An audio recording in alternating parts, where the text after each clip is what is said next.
Welcome. My name is Krista DeVoe, and this video is prepared to address the practice of gift giving to students or staff in USD 305 Salina Public Schools.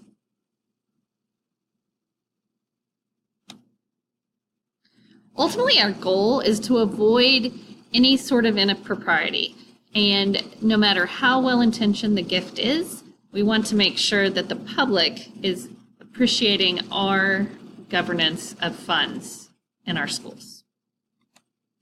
The first question we need to ask is it a gift?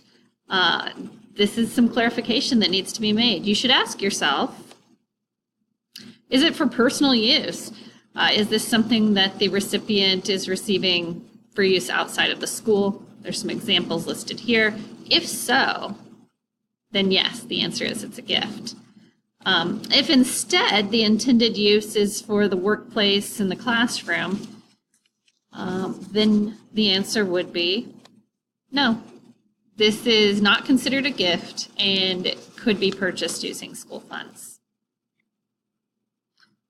When we think about giving gifts to students, the ways that we do that are in the form of incentives or awards for their achievement. There are many different examples of times during fundraising that we might choose to give a gift to students or in recognition of their efforts in athletics and academics and clubs.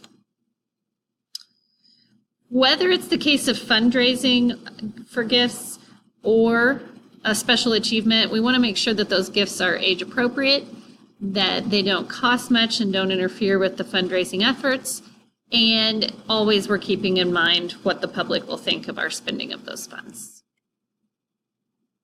As far as gifts to staff, there's a couple important things that should govern those decisions. They should follow a written procedure and be managed by a committee. Those staff gifts may take the form of special occasion gifts, such as weddings and babies, fundraising incentives if the staff is holding a contest to see who can bring in the most money, or all staff gifts in which everyone is receiving a gift.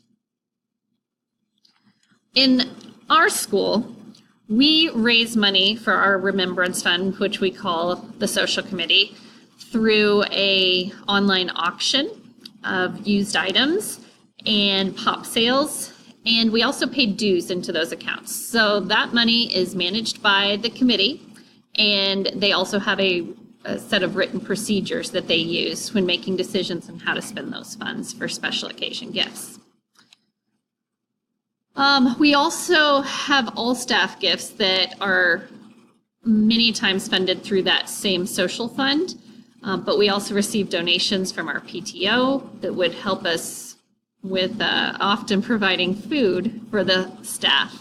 And again, we'd want to make sure that those things are governed by the written procedures and reviewed annually, and also that we never are giving cash or cash equivalent gifts to staff.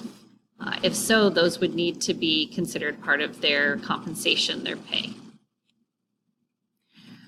Occasionally, we may be considering a special effort for a student or staff member who's having a difficult time, whether them or their family, and we might decide to try to raise funds. But as a general rule, it'd be a good idea to ask a parent group, PTO, some sort of outside organization to manage the collection and that entire effort, and maybe even to ask a bank to handle the funds that are being donated. We wouldn't want those to come through our school's bookkeeping. As a review, those gifts for students, we want them to be age appropriate, inexpensive, and keep in mind public opinion.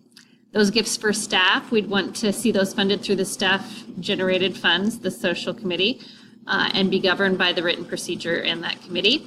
And for special efforts, we would want those to be managed outside of our school and the funds collected and accounted for outside of our bookkeeping. Hopefully this answers any questions that you may have about how to collect funds for student and staff gifts and how to spend those funds responsibly. Thank you.